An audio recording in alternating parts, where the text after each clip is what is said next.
for felicitating world's greatest leaders, an event was organized by the India UAE Business and Social Forum in Dubai on 21st May 2017.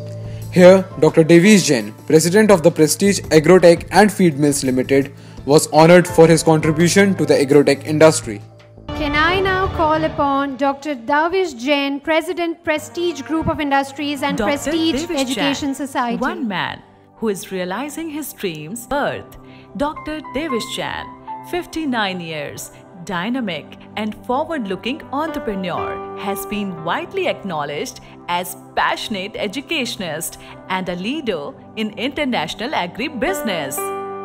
In last 4 decades, Dr. Jain has come to be regarded as one of the most knowledgeable agribusiness specialists. Dr. Devesh Jain, my question to you, sir. So you're a business tycoon in the food industry and you have a very large and significant role in the healthcare industry. How do you feel affordability of healthcare can be regulated by the food industry? Prestige Charitable Foundation and Kazakh Paramahansa Trust, where we assist financially to critical patients, almost 20 families approaches every day.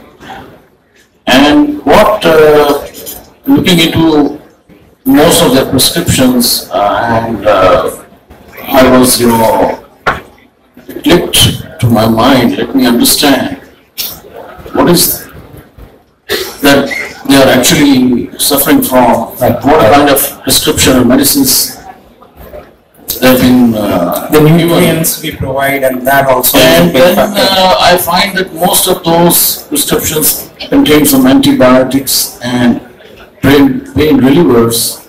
So what clicked to my mind, instead of curing, we must first address it, only curing, but rather preventing it. And for that, my perception about healthcare is balanced nourishment of body and mind. So looking into that, we try to see whether the food available to most of those families which come from the lower state of the society, I find that it is not nutritionally balanced, and most of them have been the kind of diet which they were being given on a daily basis is protein deficient. When we checked about what kind of protein intake, generally the understanding or knowledge about the balanced diet is still very primitive amongst the masses. So is that a problem just in rural India, urban India? Let me tell you, even if I ask this audience present here, you would be amazed that probably most of them may not know how much protein our body needs every day. And the thumb rule for this is that the body needs 1 gram of protein per kg of our body weight on a daily basis. Right. That means if our weight is, say, 75 kilograms, we would need 75 grams of protein intake every day. But what happens, instead of that, we try and cover up our calorie requirement in one or other form.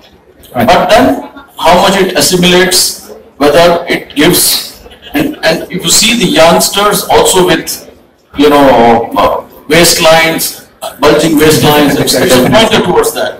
So it's important that we look for a balanced diet, which probably is also kind of assurance for a healthy family or healthy person. Healthcare, and we all feel that it's not easy to provide healthcare to all at a low cost by 2030. Can government and private institutions come together to help ease the situation? Well, let me tell you, this planet today is over 7 billion people. And when we see them in terms of, their half of the world wealth is probably in very few hands. So there is an inequality of, wealth distribution. So it's not that I'm advocating for either capitalist pattern or a socialist pattern, not because of that, but probably the wealth earned by all these people is from And there is a moral responsibility that we need to contribute for the welfare of those who cannot afford it, or to say we should reach the unreachable. I think with that idea, more as a corporate social responsibility, the problem could be well addressed, that even if one has to go for, high cost medical aid or surgeries or something like that, probably there would be someone who can pool those resources. This could either be put in the hands of WHO so that this money could be better utilized and directed for those who really need it and can't afford it. So one has to see then, with the advent of technology, probably a lot of things now moving towards telemedicine and all those things, probably the normal things could be addressed, and the role of doctors and hospitals, in my view, would get limited to super specialty things only. So this is my Thank you. Thank you.